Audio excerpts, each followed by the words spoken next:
Hey, friends. Listen, have you ever had to make a tough decision? Because oftentimes when we make decisions, we have like a little angel sitting on this shoulder, and sometimes the devil sitting on this shoulder, and you you want to make sure you listen to the angel, but sometimes the devil takes over. Well, if that makes sense, join us today as we talk about the devil made him do it. All right, let's go.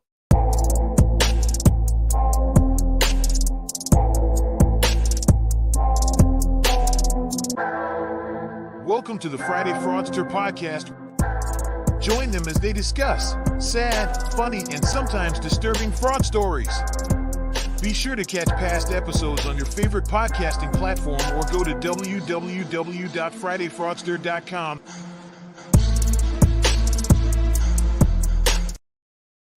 Oh boy, that opening music sounds so ominous, and it's probably fitting for today's episode. Welcome to episode number 130 of the Friday Fraudster.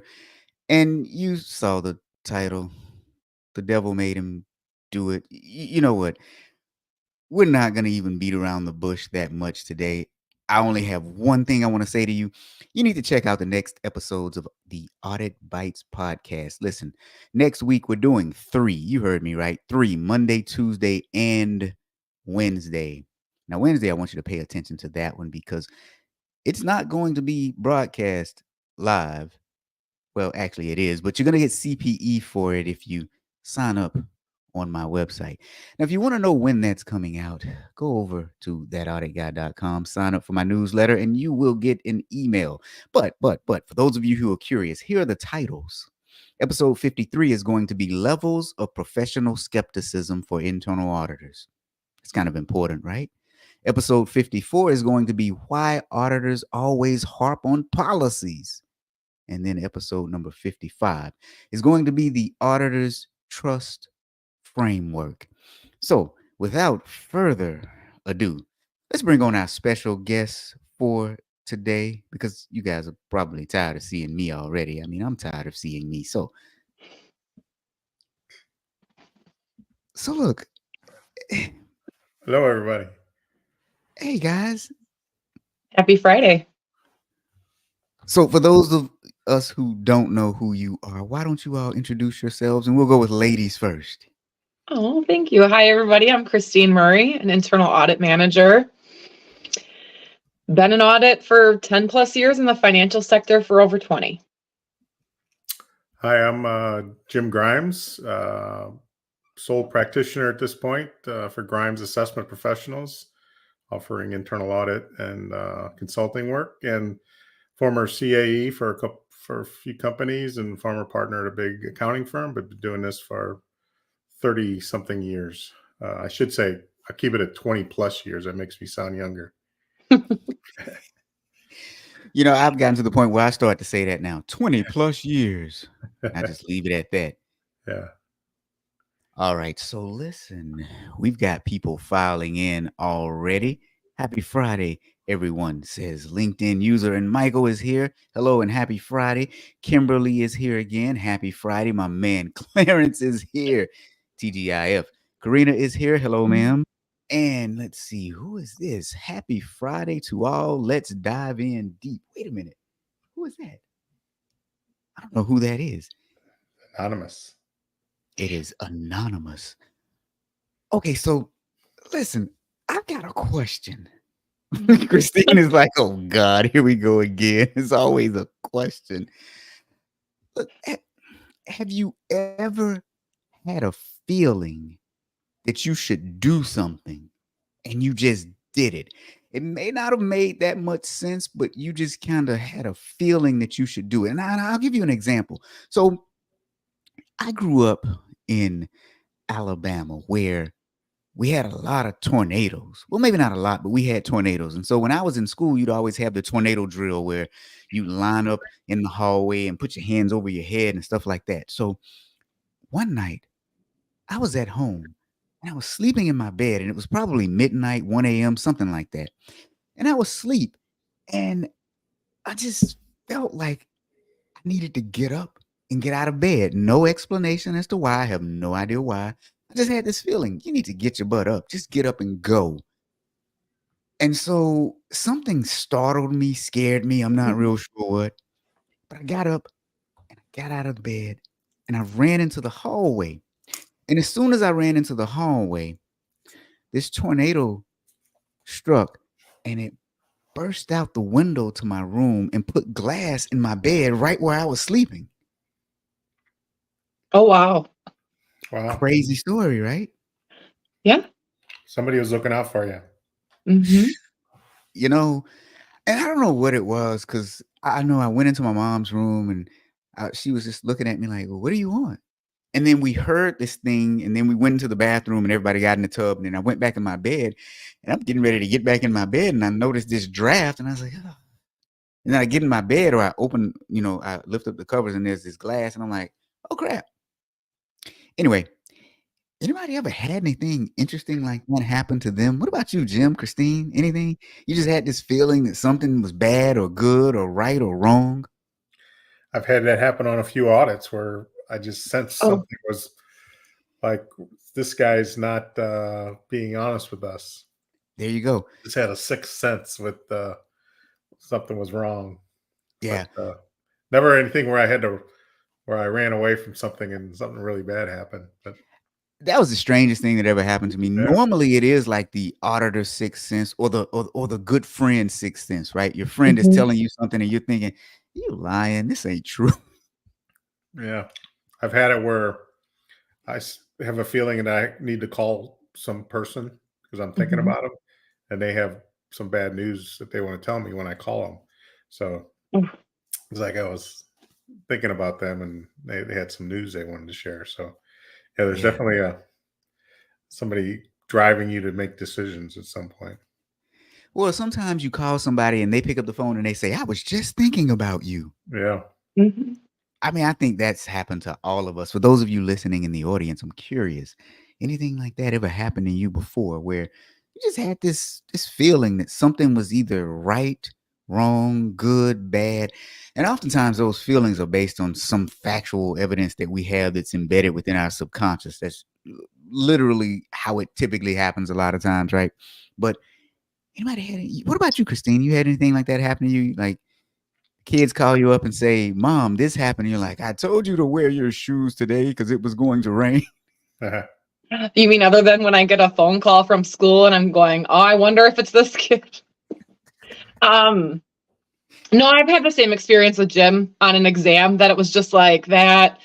Otherwise, I do think I'm pretty intuitive about people, like meeting people for the first time, getting to know them if they're trustworthy. I don't know if that's really the same thing, but nothing as crazy as your story. I mean, I've never had something that's preventing me from being in physical harm, I guess. Yeah, thankfully that's kind of like the only time something like that has ever happened to me. But I think your intuition kind of tells you, it was a rainy night. Things like that happen periodically. You hear the wind pick up and then subconsciously it's like, let me just go. And truthfully, I was probably running to get my mom.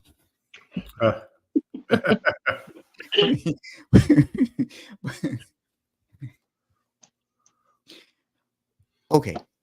So listen. I think we all have like this intuition, this sixth sense. But I think today's story takes the cake when it comes to being told to do certain things or not told to do certain things. So in today's story, a gentleman claims that divine inspiration told him to launch a crypto exchange fund. And he also stated that God told him that it would bring him wealth and anyone else that invested with him, that it would bring them wealth. What do you guys think about that? I'll let Jim go first. Well, it did, but but he didn't get to keep it like he thought he was going to get to. He's not a very good thief. I can't remember how long he said it went on, but I don't think it went on all that long before they caught on to it. It did No. not go on that long. Yeah. I don't know. I don't want to say I'm emotionally involved into this story, but this kind of stuff, it heartbreaks me. It really does. The manipulation tactics, and it's no different than any other fraudster that is out there. It is, but it isn't. So, I mean, we've got the embezzlement, people that like skim money off the books, they manipulate stuff and everything else. This is a whole different level, in my opinion.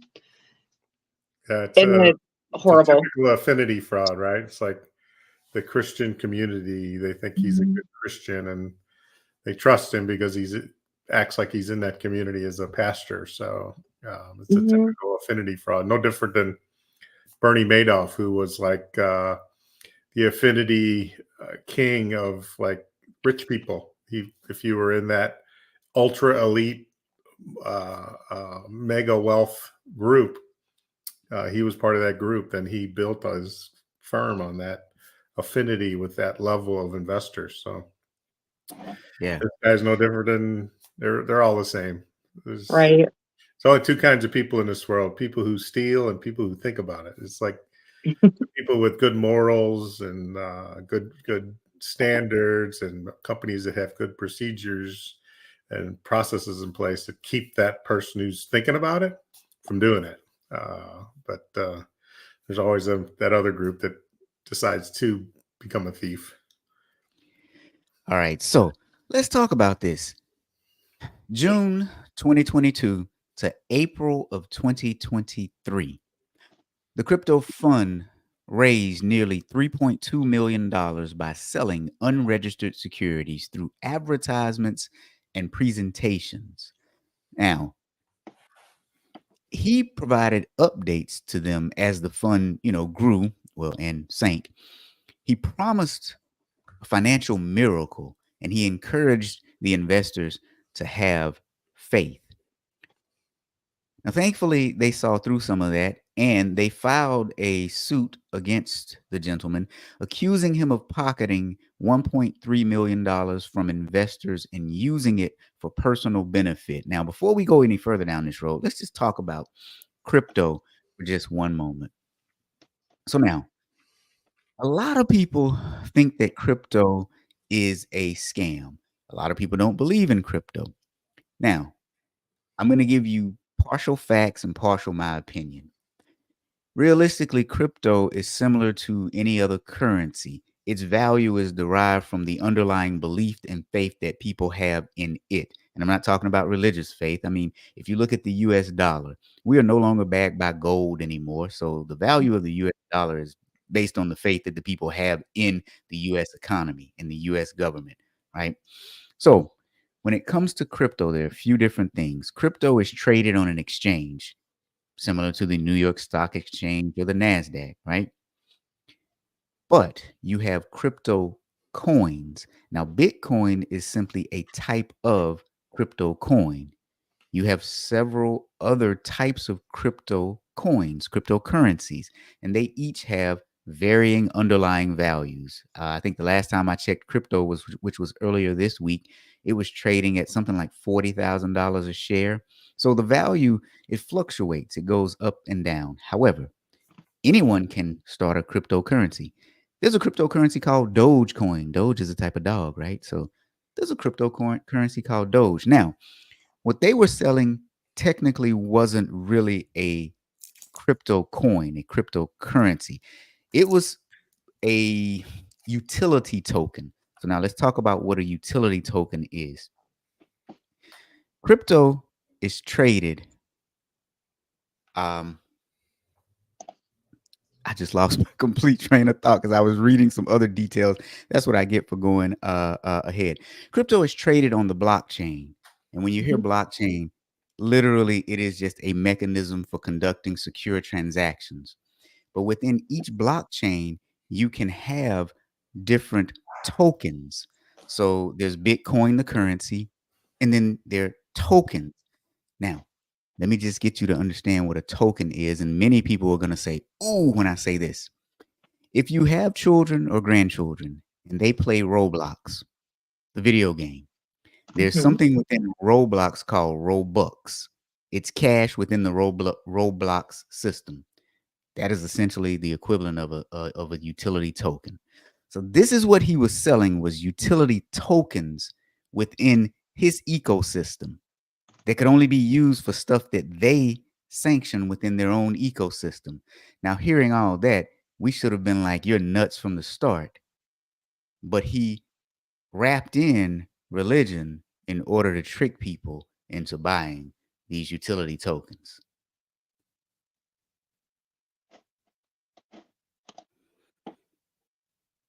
Thoughts, Jim? Yeah, did a good job of explaining it. I know I'm not a believer in crypto, so I would avoid anything related to that. Now, Bitcoin, I think, may be the exception. It's worth $40,000 a coin at this point. But these off-brand, I have a nephew invested in Dogecoin, and I said, "Well, good luck getting your money out of that someday when you want to monetize it." He goes, "Oh, it's real, it's real." I go, "Well, let me know how it works out for you." So, but no, I think you did a good job of explaining that. In some of the blogs that his company for trying to sell this, biggest red flag is if you have the person that is selling you this product and having to explain to you what liquidity is, this is not the investment for you. Right. This isn't something you should be purchasing. And also I did look at his steps to purchasing. It seemed kind of excessive because Jim is right. I'm not a big, huge like purchaser of cryptocurrency. However, I do own some cryptocurrency. Do you want to know how much? $25. Oh, nice. No different than a penny stock, right? I did it because it was like, I need to understand how this works. I Right. need to have access. I need to understand these platforms. And I also remember reading on an airplane once the new up and coming Bitcoin when it was 8 cents a coin. And I'm going, whoever buys this is stupid. Yeah, look at me now. or the I guy would have who, bought it. or the guy who Although lost the password to his thumb drive that had all the crypto on it. Although as soon as it would have gotten up to $20, I probably would have sold it thinking it was going to crash back down below that. But yeah. So the other thing was these individuals, they managed an online only church. So he was a pastor, and he became a pastor while in jail or prison. I don't remember which one. About 20 years ago. So Prison. he was in prison. Okay. So yeah, he was in prison about 20 years ago and became a pastor at that point. And he and his wife run an online only church. While running that online only church, they saw an opportunity to obtain funds from investors using crypto.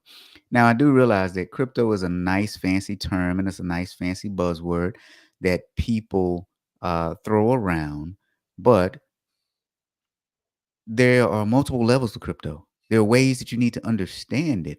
Again, Bitcoin has been the one that's been around for the longest. You have a few others, but again, anyone can make a cryptocurrency. At last check, I did some research. I think there were like 8,000 different types of cryptocurrencies.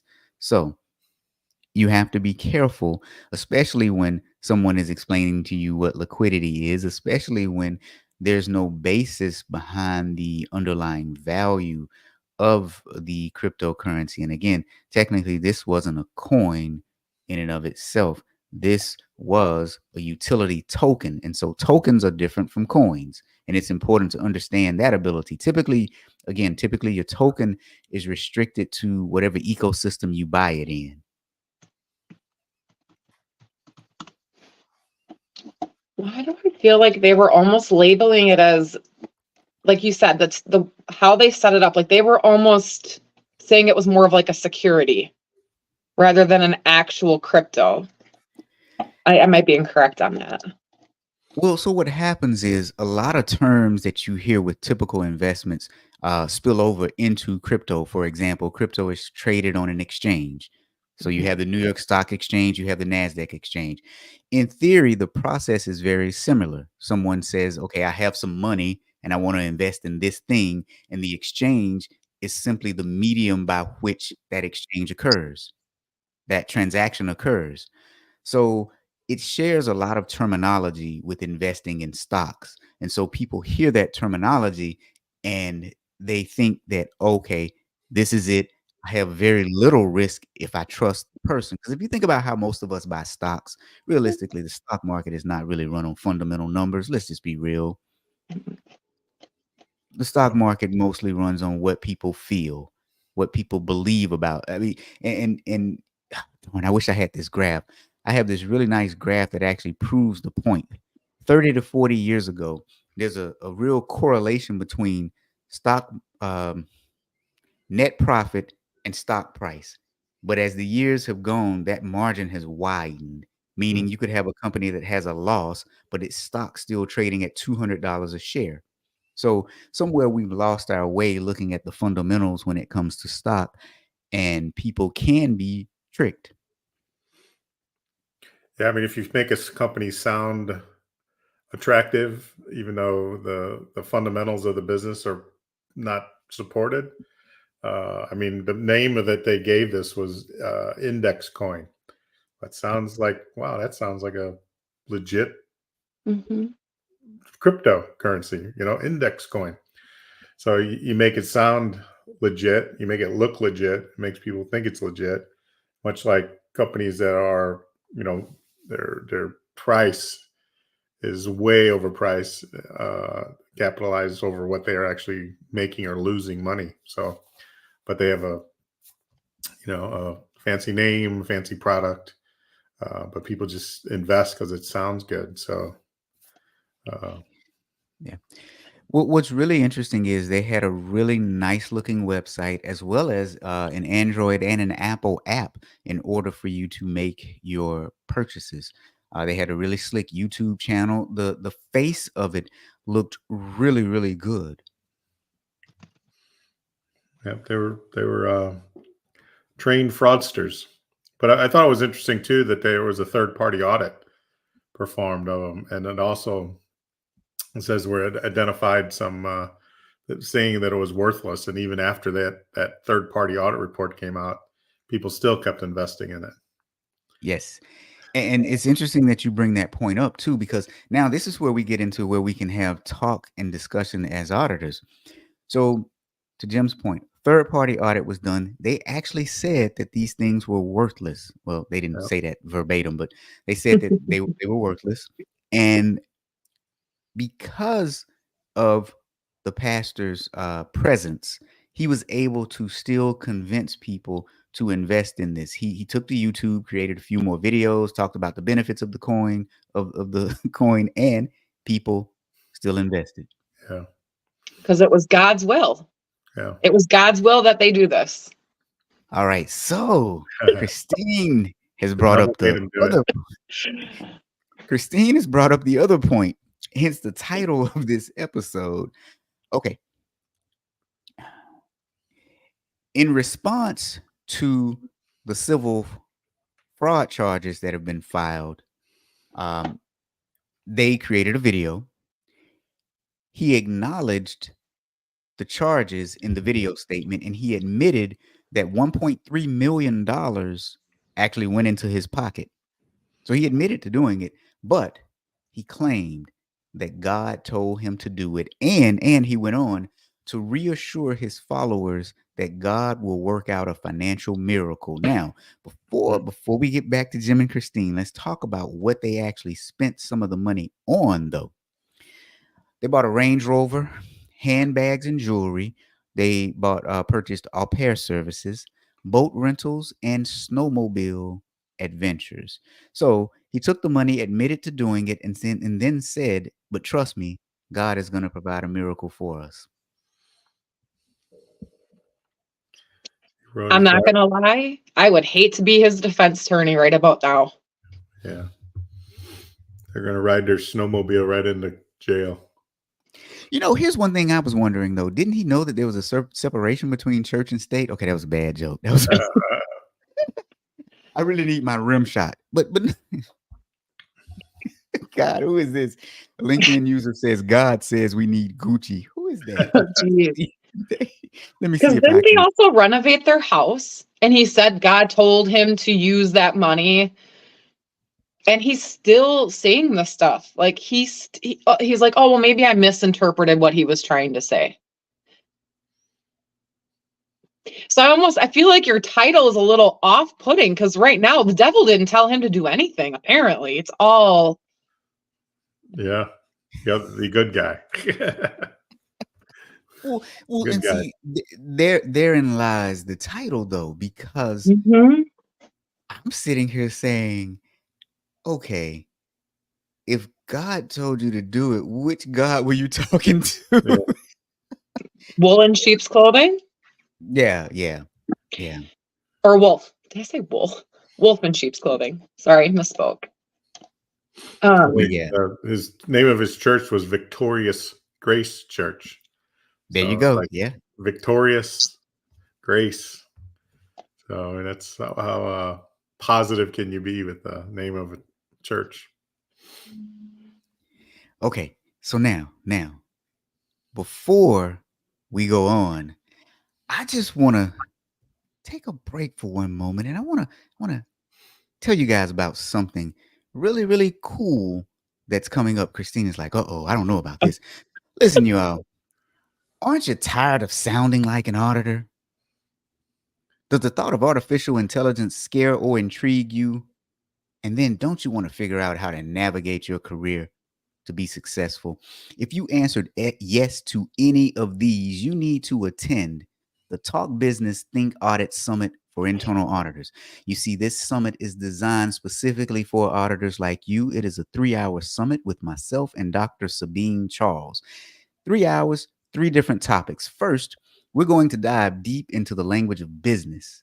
You see, one of the criticisms we get most as auditors is that we don't understand the business. So we're going to learn to talk business. Next, we're going to demystify artificial intelligence for you because I'm going to boil it down to a few simple risks. No need to be afraid of it. And then third, we're going to talk about the different phases of an audit career. And you're going to discover what it takes to excel in each phase. Here's what we're going to do. I'm going to drop a link to this into the chat on LinkedIn. And I would encourage you all to sign up. You see the date, February the 6th from 9 a.m. to 12 p.m. Now back to our regularly scheduled program. Jim, you were talking about the audit report. Was that the Hacken report? The one article said there was a third-party audit performed. It didn't really get specific. And because I did read the one. They had a Hacken report stating that they failed to provide technical documentation. So their platforms weren't even up to standards when it comes to offering. But then they posted on their website that it has been proved by Hacken, the toughest, most legit crypto audit in the world. Oh, wow. There you go. Mm-hmm. Is that website still active? Yes, this is their website, and it is still active. And this is what I was saying. It looks extremely professional. There is an Android app as well as an Apple app. And see, they talk about it right here. What is a utility coins? Here's what I'm going to say to my friends. Anybody who's thinking about crypto, anytime you hear utility coin, run. There's a difference between a crypto coin and a utility coin. Run. They even had a pretty little white paper. They talked about why index coin. Why should you buy from us? So realistically, what we did here is we had a very slick looking website, all the bells and whistles to draw you in from an aesthetically pleasing standpoint. But underneath it all was an asset that really wasn't an asset, or an asset that had no value, shall I say. Yeah, my son's into those. I think they're called V-Bucks for Fortnite. Yep. So it's a gift card. And then you go on there and he can purchase new outfits for his character. Oh boy. And that's it. Like that's Yeah. what you get. And again, that essentially is what a utility coin Mhm. is. It is, you are locked into whatever ecosystem you purchase it from. So you would be locked into whatever products and services they decide to offer you here. Right. But it's not like once he buys those outfits, he can then sell them back to the company or anything else. That money's just gone. Huh. Right, right. And for stuff like that, what you're going to start to see is third-party marketplaces develop where Mhm. they facilitate the exchange between users. You already see it for some other types of utility coins, and even for crypto. If you look at it, Binance and some of the other crypto exchanges, that's all they do is they facilitate the transactions. So realistically, this gentleman had a way with words. He has admitted to pocketing money that he has gotten from investors to invest in the utility coin, but he's cautioning them, hold on, don't withdraw just yet. Even though I use this money for a Range Rover, for an au pair, for repairs to my home, God is going to bring a miracle. Yeah. Interesting article. It's interesting case for sure, Robert. Well, and they do still have their Facebook page. So I kind of looked that around about 31 weeks ago. There was people that are sitting there and going, hey, when are we able to start cashing out? Like, it's not allowing me to transfer this money back. And there was even one individual multiple times on their posting going, don't buy. This is a scam. They're going to take your money. And it's kind of sad. Just don't listen. Yeah, people, I'm waiting. I signed up April 19th. When is this going live? Can't wait to purchase. God's sending us blessings.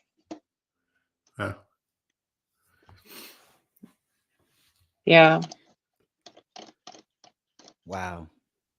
So, okay. So listen. It's been a few weeks since we've done a giveaway, partially because, well, I was behind in giving things away. So here's what we're going to do for the people that are still here. You kind of know what to do, but this week, the prize is something very special. It's not one of my books. It's not an I Love Audit mug. So for those of you who know what to do, just go ahead and do it. We'll tell the I other think you people who got them don't know. out. You got them out of the habit. I know. For those who don't know, we'll tell you in just a few moments. So here's what I want to do next. What are some of the red flags that we could have seen or should have seen in order to not be scammed by this particular situation? That's what I want you guys to think about. And Jim, Christine, just weigh in on that. Well, first I'd look at it, the qualifications of the person running the fund. I mean, well, what does a pastor of a church have a background to run a cryptocurrency fund? You know, they just don't jive together, you know. That would be my biggest red flag. Be like, wait a second, this guy's a pastor of a church. What's he know about running a crypto fund? That'd have been my biggest red flag. My biggest red flag would simply be having a pastor tell me, God told me to start this company so that I could make everybody rich. We're going to reap what we sow. Yeah. Because I I mean, no matter what religion we all are, I think we would kind of look at it, and I understand the organization of church. I used to be a Sunday school teacher for my daughter. Uh, Um, so I guess for me that I would just kind of go, but like why? yeah. Like why would God funnel it this way and not another way? Like, how can you explain this to me? Why you? Yeah. Right, like how Jim said, why not try to like push that power to somebody who knows what they're doing? Yeah. So Very good points. So I want to bring up an additional point. So let's go back to this website for a minute. Okay. Index development start March of 2022. May of 2022, the Genesis block launched. And so for those of you who don't know, it's talking about the blockchain. So again, blockchain is just a mechanism of initiating, verifying, and validating transactions. June of 2022, there's now a wallet launch and a mobile wallet launch. So what is the underlying value of this block that you have started? Like, what is your underlying collateral? What is your value? Then it says here, blockchain audit. This is the audit that they were talking about that actually said that the that the coins were useless, that the tokens were useless. So apparently they felt so strong in their convictions about this token that they actually mentioned the audit on their website, even though the audit says that these things are worthless. Here's where they started their awareness campaign. Here's where they launched it, March of 2023. In other words, what I'm saying is all of this is entirely too new and does not have any underlying assets of value at all. There was even an audit that told us such. So due diligence really counts, right? Yeah. And I think it's when you stand back and look at it, that's a pretty aggressive timeline to get something like this up and running. So I was thinking the same thing. Like, that's fast. if you've ever been on an IT project or monitoring on a implementation of anything, getting something up and running in like 2 or 3 months is unheard of. Here's the other thing with this. When you look at our buddy Sam Bankman-Fried from FTX, he was even smart enough to solicit money from investors. There actually was an underlying asset, underlying value in FTX. He simply mismanaged the money, and that is how it ended up disappearing. Right. Looks like, by all practical accounts, that this thing was started with absolutely no underlying assets. Right. Yeah. And then when people did invest, they just took the money. Yeah. Oh, yeah, for sure. And admitted to taking the money. Here's the other thing, too. Anytime someone asks you to trust them with blind faith, you need to be weary of it. Like, occasionally your family members will say, just trust me on this. And sometimes they do have your best interest at heart, right? But most times, if people really want you to do something and it's in your best interest, they'll tell you, here's why it's in your best interest. Yeah. And what we'll find is oftentimes people will hide up under the guise of religion in order to deceive you. You just have to be careful about that. Okay, wait. So before I go too far, we see people dropping the hashtag that audit guy into the chat. For those of you who did not know, if you want to be registered for the raffle, drop hashtag that audit guy into the chat. Now, the prize, if you do one other thing for me, the prize will be, if your name is drawn, you will have access to the summit that I just told you about. Oh, that's a great prize. Here's the deal, though. You have to share it with a friend.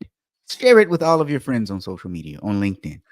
So if your name is drawn and you share it, you get free access to 3 hours of CPE, where we're talking about business, artificial intelligence, and how to advance in your audit career. Look, Michael liked that. When he heard that, he dropped it in quickly. A few other people had already dropped it in, but Michael said, wait a minute. Nice. Oh, hey, Michael, let me just tell you to go back and do one other thing, you and Brett. No spaces between the words. It's hashtag that audit guy. No spaces between the words that audit and guy. All right. All right. All right. So Brett says 3 little words: trust but verify. The why is what an auditor is supposed to act to. Good show, Christine. Oh, thanks. Um, I was gonna note 2 other things because I didn't go that far into their website like you showed.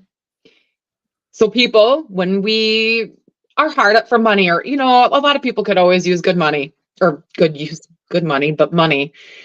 If you're sitting there looking at their history and you're seeing, oh, they had an audit complete. How many people, number one, would sit there and read it? Number two, understand it, or they just go, hey, they had an audit done. This must be okay. Yeah. And because we've had that talk before on some other stories where it's like people want to get in on that lower level. They want to be those people that get Bitcoin at 8 cents a piece. You know what I'm saying? They don't want to wait till it becomes $30 or $40. They want it at that 8 cent. So I think harsh judgments can come when they tend to fall for things that are too good to be true. I just think that he used a manipulation tactic that was extremely immoral and hit on a subject that is really close to some people in their everyday lives. Too good to be true. I like that's the biggest red flag of them all right there. Mm-hmm. Oh yeah, absolutely. I think this is one story that I'm really going to follow because I'm still baffled at the doubling down at this point. Like I'm just truly amazed at the doubling down. Listen, yeah, we did it, but it's gonna be a miracle. What? Yeah. It makes me wonder though. Okay, so normally, and we see this, people get scammed out of a lot of money, or people do anybody wrong. What happens? You get death threats. You get people that are coming after you, right? And I don't know, but my thought is, do you keep with this? Do you keep with your lie? Do you keep going this route? Because if you keep sitting here going, God's going to do a miracle, your followers, even though they've just been scammed, are going to continue to just wait and not make your life more difficult than what it already is. Is that a possibility? I mean, he seems significantly genuine in everything, all of his lives that he's doing. Yeah. So here's my thought on this. If you continue to hold steadfast in this, could you possibly plead insanity? Hmm. Yeah, I never even thought of that. And that's what I thought about. Yeah, I think he's just got probably a history of fraud, and he's probably, they don't talk about his record while he was in jail before, do they? Or did I miss that? They did. Yeah. You go for it, Robert. It's on the tip of your tongue. Ladies first. I'll leave it to you. He was boosting cars. Oh, great. He was stealing cars. I mean, it was 20 years ago. So I understand, people do wrong. He served his time, everything else, but this isn't boding well for you. No. Yeah. And it's, but go for it, Robert. I was just going to say again, I did have the thought that the reason for the doubling down would be to potentially be able to plead insanity at some point in the future. Because at this point, you've literally said, yeah, we did it. And you diverted money from people who trusted you into Range Rovers, au pairs, and repairs on your house. And like, who doubles down on that? And I think there's going to be a lot of people lose a lot of money when it comes to cryptocurrency. that we Oh, haven't yeah. even touched the tip of the iceberg yet. I'm Yeah. already down to $17 from my 25, just an Oh, wow. FYI. Nice. Bummer. I, but I still think that some form of crypto is a valid and viable payment option. As a matter of fact, our U.S. government is testing um, crypto-like currency payment mechanisms.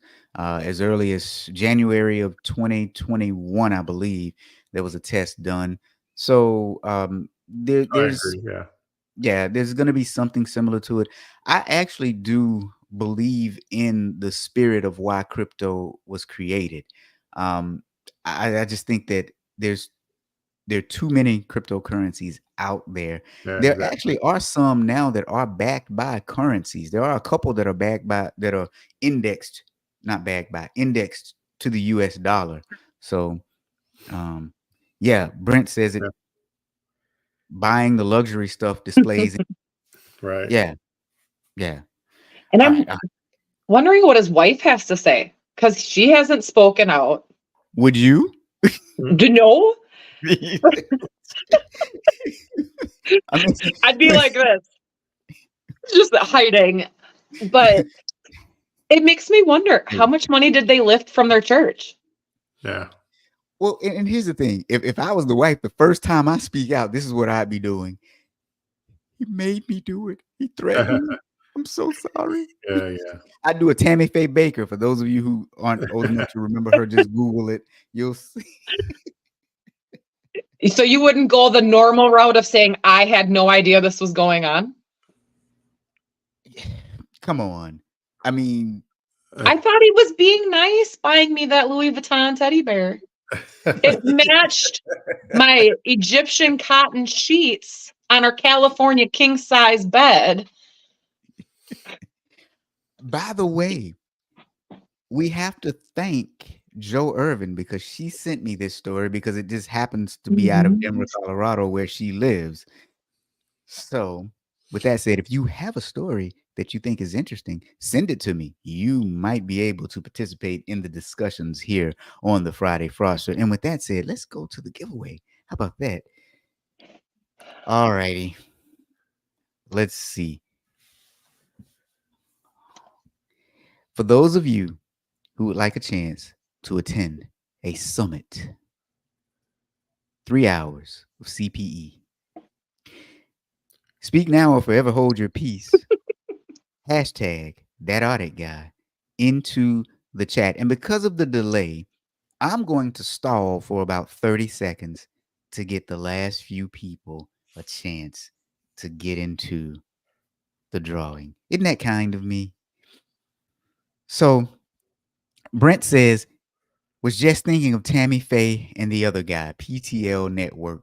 Those audits also helped bring, and yeah, I can't say that, but I know who you're talking about down Horwath. I don't know how to, Leventhal and Horwath. Thank you. I think I just got it right that time. You all know I'm a simple guy. I'm from Alabama, so sir. Simple, Right. simple, yeah. Very simple. And without further ado, we got quite a few people in the mix today.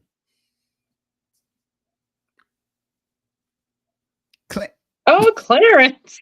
Clarence wins everything. It was bound to happen. You were giving something new away.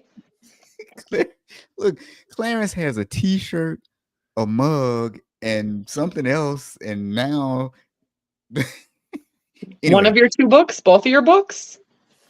you know what? I don't remember. I think he actually has both, but I think he may have bought one or bought both. I can't remember now.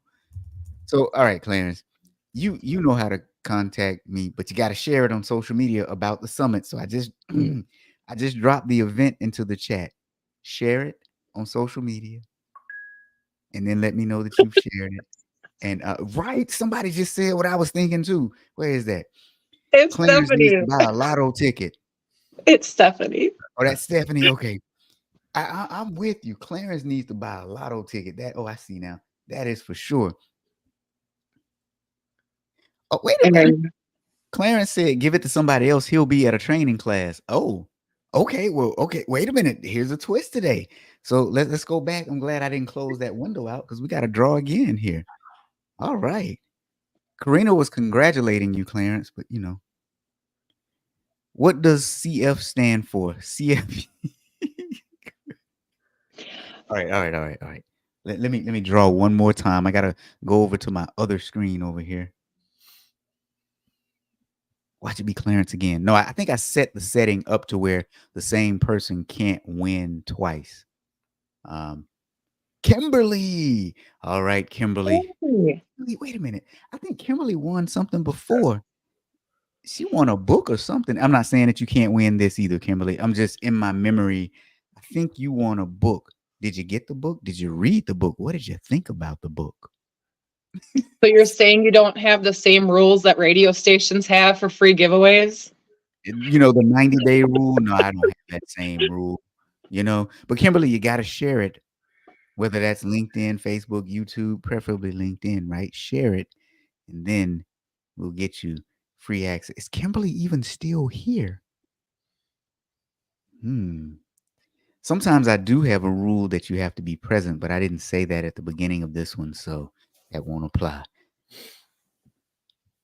Kimberly did win something because I remember she wasn't here last time. She didn't stay to the end, and she emailed me and she said, "Somebody told me I won."